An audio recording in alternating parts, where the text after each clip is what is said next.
नमस्कार, मेरा नाम नीलू कुमारी मेघवाल है। मैं आज आपके समक्ष भारतीय संविधान की उद्देशिका प्रस्तुत करने जा रही हूँ। हमारे भारतीय संविधान का जो संपूर्ण सार है वो हमारे संविधान की उद्देशिका में निहित किया गया है। हमारे संविधान की उद्देशिका को भारतीय संविधान की आत्मा भी कहा गया है।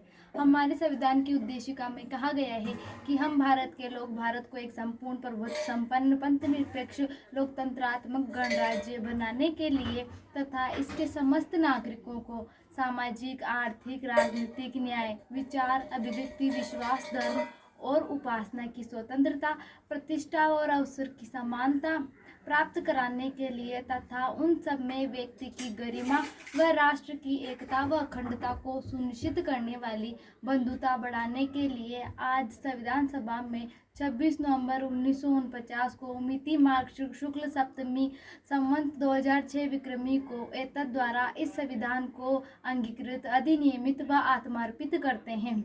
इस संविधान को हमने कहा है कि हम भारत के लोग, अर्थात यह संविधान हमारे द्वारा बनाया गया है, न कि किसी अन्य सत्ता के द्वारा हम पर थोपा गया है। इसलिए इसमें हम भारत के लोगों का प्रयोग किया गया है। दूसरा, हम संपूर्ण प्रभुत्व संपन्न समाज की बात करें तो हमारा जो भारतीय संविधान है वो भारत के बारे में बताता है कि हम संपूर्ण प्रभुत्व संपन्न समाज वाले हैं, अर्थात यह हम किसी भी अन्य शक्ति के अधीन या अन्य किसी भी विदेशी शक्ति के अधीन नहीं है, हम संपूर्ण स्वतंत्र हैं। इसके आगे हमारे संविधान में समाजवाद का उल्लेख किया गया है। समाजवाद शब्द हमारे संविधान में 42वें संविधान संशोधन द्वारा 1976 में जोड़ा गया है। इसके द्वारा प्रत्येक व्यक्ति को समाज में समान अधिकार देने की बात की गई है। किसी भी व्यक्ति के साथ उसकी जाति, लिंग आदि के आधार पर भेदभाव न करके सबको एक समाज में ढाला गया है। हमारे संविधान में पंथ निरपेक्ष शब्द का भी प्रयोग किया गया है। पंथ निरपेक्षता से हमारे संविधान में कहा गया है कि हम किसी भी धर्म को विशेष वो नहीं देते हैं, हम सभी धर्मों का बराबर सम्मान करते हैं और सभी धर्मों के प्रति हमारी जो दृष्टि होती है वह तटस्थ होती है।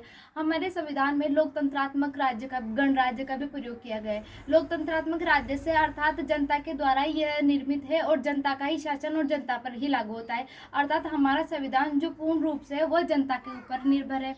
गणराज्य की बात की जाए तो गणराज्य से आशय है कि हमारा जो संविधान है वह जनता से निर्मित होता है, अर्थात जो हमारे राज्य अध्यक्ष होता है वह वंशानुगत न होकर के प्रजा के द्वारा चुना गया होता है। जैसे कि हमारे देश में राष्ट्रपति होते हैं तो वो भी अप्रत्यक्ष रूप से उन्हें जनता ही चुनती है, क्योंकि जनता के द्वारा जो प्रत्यक्ष रूप से चुने हुए प्रतिनिधि होते हैं वही राष्ट्रपति का चयन करते हैं।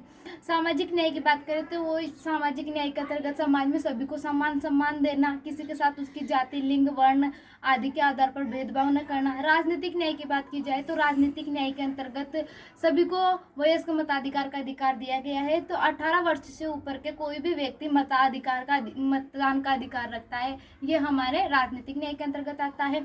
आर्थिक न्याय की बात की जाए तो आर्थिक न्याय के अंतर्गत हमारे संविधान के अनुच्छेद 39 में यह बात कही गई है कि राज्य ऐसी नीतियां लागू करे जिससे समस्त व्यक्ति को उसके आजीविका चलाने के अवसर प्रदान हो तथा पुरुषों महिलाओं को समान काम के लिए समान वेतन मिले, उनमें भेदभाव न हो। स्वतंत्रता की बात की जाए तो हमारे संविधान में विचार, अभिव्यक्ति, विश्वास, धर्म व उपासना की स्वतंत्रता है। हम अपने अनुसार अपना धर्म ग्रहण कर सकते हैं, अपने अनुसार, अपनी इच्छा अनुसार किसी भी देव की उपासना कर सकते हैं। समानता की बात की जाए तो विचार और अभिव्यक्ति की स्वतंत्रता के साथ साथ हमें समानताएं भी दी गई है, अर्थात हमारी जो उद्देशिका है उसमें हमारे संविधान का संपूर्ण सार निहित किया गया है। इसलिए हमारे संविधान की आत्मा को, हमारे संविधान की उद्देशिका को संविधान की आत्मा भी कहा जाता है। धन्यवाद।